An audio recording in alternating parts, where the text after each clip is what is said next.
Merhaba arkadaşlar, YouTube kanalıma hoş geldiniz. Bugün sizlerle birlikte kuşlar için renkli bir çalışma yapacağız.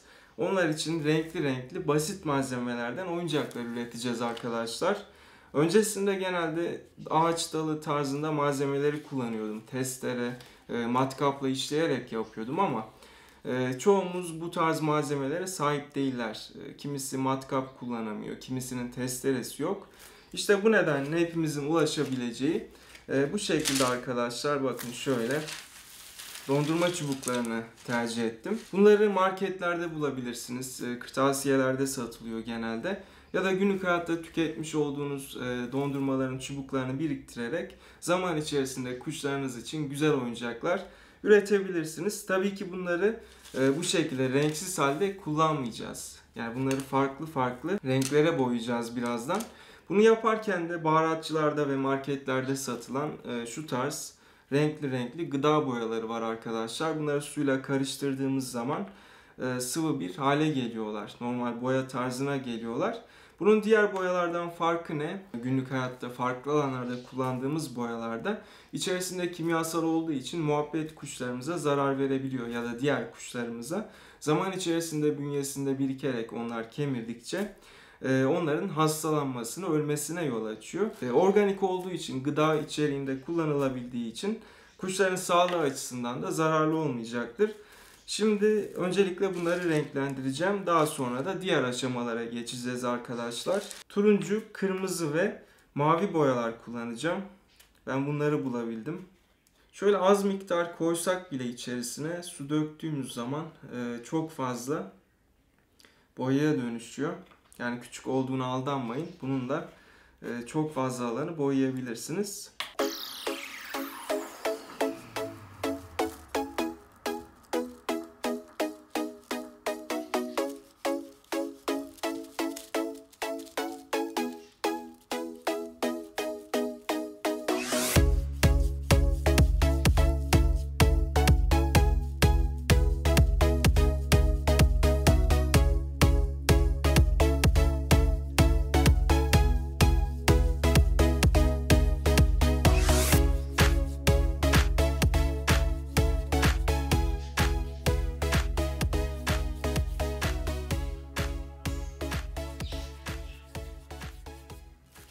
Evet arkadaşlar, şu anda gördüğünüz gibi birinci aşamayı tamamladım. Çubuklarımızı turuncu, mavi ve kırmızıya boyadım.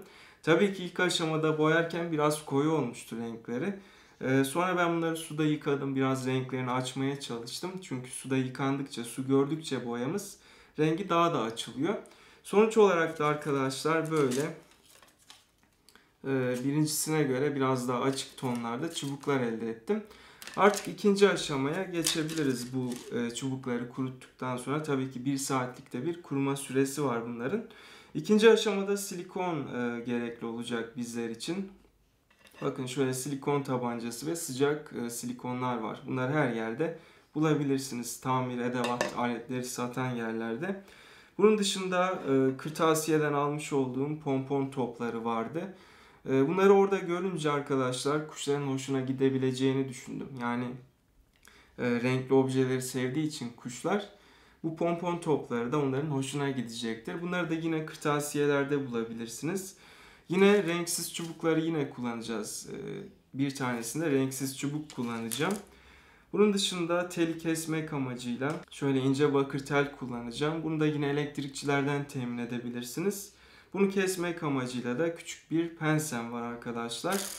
Olmazsa çadır yapımıyla başlayalım. Her zaman olduğu gibi yine çubuklarımızdan da kumaştan yaptığımız gibi bir adet çadır oluşturacağız kuşlar için. Şöyle 2 tane yan yana koyalım.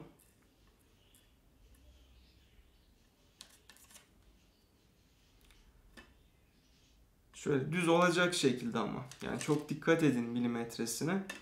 Yoksa yerleştiremezsiniz yaptıktan sonra. Sıcak silikonumla bu çubukları üst üste yapıştıracağım renkli olacak şekilde. İlk çubuğumu yapıştırıyorum.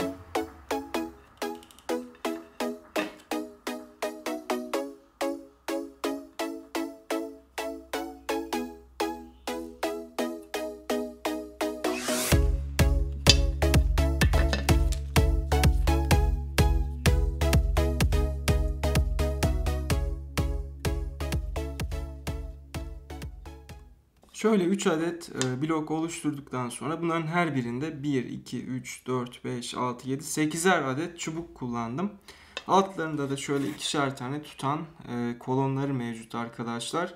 Bu şekilde 3 tane blok yaptıktan sonra bunları çadır şekline getireceğiz. Tıpkı benim yaptığım kumaşlardaki gibi şöyle silikon yardımıyla bunları birleştireceğiz birbirine şu an.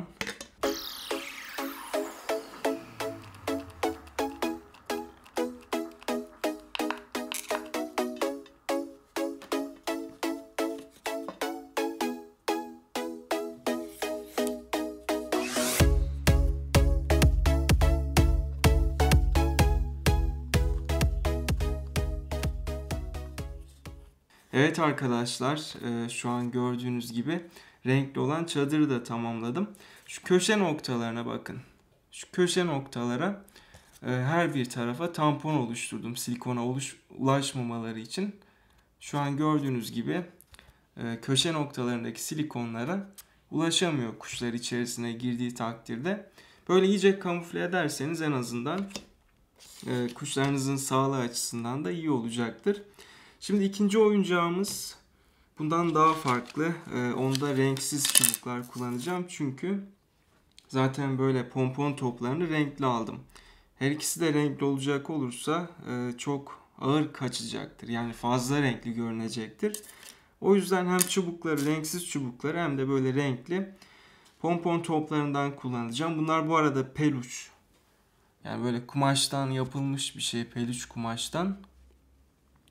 Rengi de çok güzel görünüyor. Bu arada elimde çubuklarım tam kurumadığı için biraz renklendi arkadaşlar. Her neyse sorun yok. Zaten çıkabilen, sağlığa zararlı olmayan bir boya. Şimdi bu renksiz çubuklarımızı tel yardımıyla delmemiz gerekiyor. Tam orta noktalarını bulabilirseniz güzel olacaktır. Çubuklar da sağlammış. Baya zor deliniyor.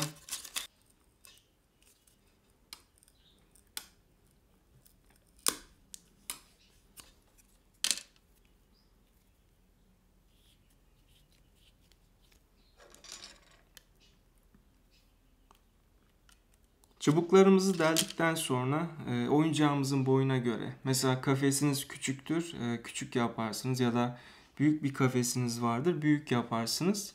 Yapmak istediğiniz oyuncağın boyutuna göre şu teli kesiyoruz. Ben şu kadar keseceğim arkadaşlar. İçerideki büyük salma kafesime takacağım. Bir de ben büyük olan dondurma çubuklarını tercih ettim ama bunların küçük olanları da mevcut. Yani kafesinize göre bunun küçük olanlarından da yapabilirsiniz. Hem daha iyi olacaktır o şekilde. Şöyle telimizin ucunu kıvırıyorum pense yardımıyla. Sonrasında bir tane pompon topuyla başlayalım. Bunun içerisinden tel hemen geçiyor. Şöyle sokarsanız. Bakın arkadaşlar. Gerçekten güzel duracak. Kuşların da dikkatini çekecek. En azından bu oyuncağa tırmanarak, yani bununla oyalanarak zaman geçirebileceklerdir. Bir tane pompon topu, bir adet de çubuk geçiriyorum şimdi. Sıralamayı bitirdikten sonra en sonda şu kafa kısmını kafese geçirecek şekilde şöyle arkadaşlar kanca şekline getiriyoruz. Oyuncağımızın son hali bu şekilde. Dilerseniz şöyle çapraz da koyabilirsiniz. En azından bu şekilde tırmanmak için kullanacaktır kuşlarınız. Bakın ne kadar güzel oldu. Bu tarz tırmanabilecekleri şeyleri, oyuncakları çok seviyorlar. Bunu böyle kafesinize asabilirsiniz. Biraz daha küçük yaparsanız, küçük çubukları kullanırsanız kafesinize daha uyumlu olacaktır. Üçüncü oyuncağımızda da hem bu köşeyi delmem gerekiyor hem de son köşesini delmem gerekiyor. Yani her iki tarafa da delikler açacağım.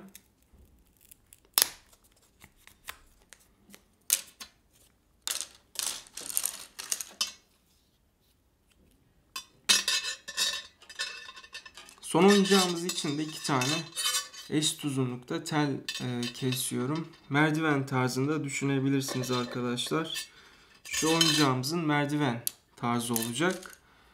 Uç kısımlarını yine kıvırıyorum. tahtaların çıkmaması için.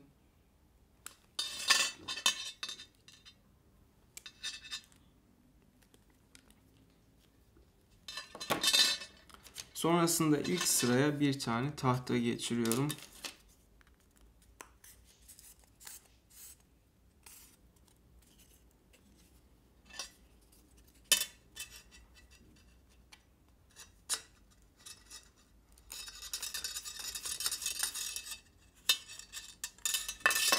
İkinci sıralara pompon topu.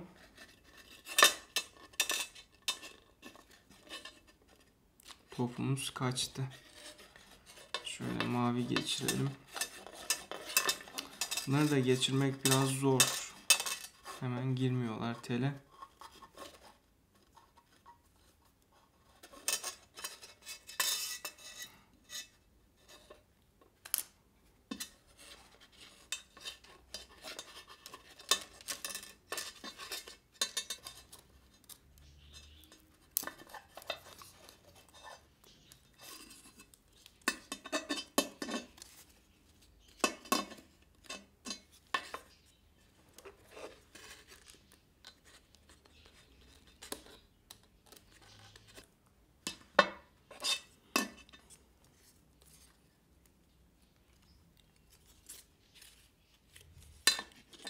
Evet arkadaşlar, son oyuncağımızda, son modelimizde bu şekilde olacaktı.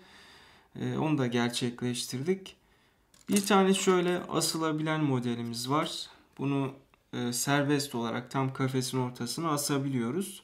Şu ikinci modeli doğrudan kafes teline doğru asmak gerekiyor. Merdiven tarzında düşünebilirsiniz kuşların tırmanması için. Şu çadırımızı ise hem böyle yerde kullanabiliriz. Kafesin yanına koyabilirsiniz.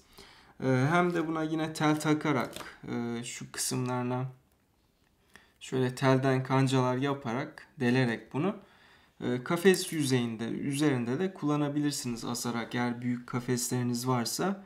Dediğim gibi küçük dondurma çubuklarını kullanırsanız bu biraz daha küçük olacaktır ve ince olacaktır çubuklar. Ama ben büyük kullandığım için salma kafesime göre yaptım. Sizler de küçük kullanmanızı tavsiye ediyorum. Zaten standart 35'e 45 kafesleriniz varsa muhabbet kuşlarınız için, onlarda küçük çubuklar kullanmak gerekiyor. Onlar için böyle renkli renkli küçük küçük oyuncaklar oluşturabilirsiniz. Şu topların da çok hoşlarına gideceğini düşünüyorum.